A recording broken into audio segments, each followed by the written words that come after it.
साहित्यरत्न लोकशाहीर डॉक्टर अण्णाभाऊ साठे यांच्या जयंतीनिमित्त या मिरज शहरातून तसेच या सांगली जिल्ह्यातून भव्य अशी शोभायात्रा निघली जाते।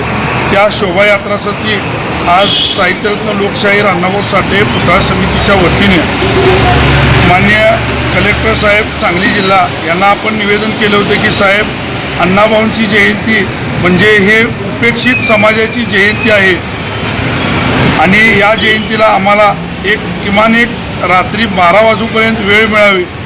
मग कलेक्टर साहेबांनी सदर निवेदन हे माननीय पोलीस अधीक्षक साहेब म्हणजे SP साहेबांना पाठवलं। परत त्यांनी अण्णाभाऊंच्या प्रती असणारा जो भाव आहे त्यांच्या मनातला एकदम अण्णाभाऊंच्या कार्याची दखल घेत त्यांनी माननीय कलेक्टर साहेबांना पत्र दिले की मिरवणुकीला आम्हाला 12ची वेळ देण्यास आमची काय हरकत नाही, आपण सदर निर्णय घ्यावा।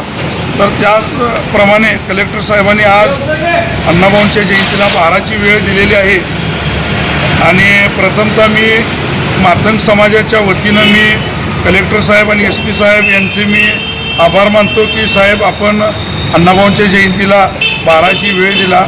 त्याचबरोबर मी मिरवणूक निघणाऱ्या प्रत्येक मंडळाला आवाहन करतो की आपण वेळेत मिरवणूक संपवायची आहे।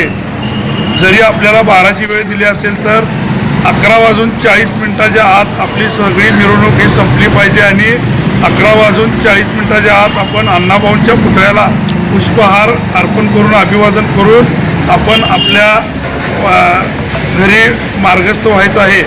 त्याचबरोबर मिरवणूक निघत असताना प्रशासनानं आपल्याला जे काय बहुमूल्य असं सहकार्य केलं आहे त्याला कुठेही तडा न जाता आपण हे मिरवणूक करायची आहे आणि सर्वांना मी पुन्हा एकदा सांगतो आपण सर्वांनी कायद्याच्या चौकटीत राहून हे मिरवणूक संपन्न करायची आहे।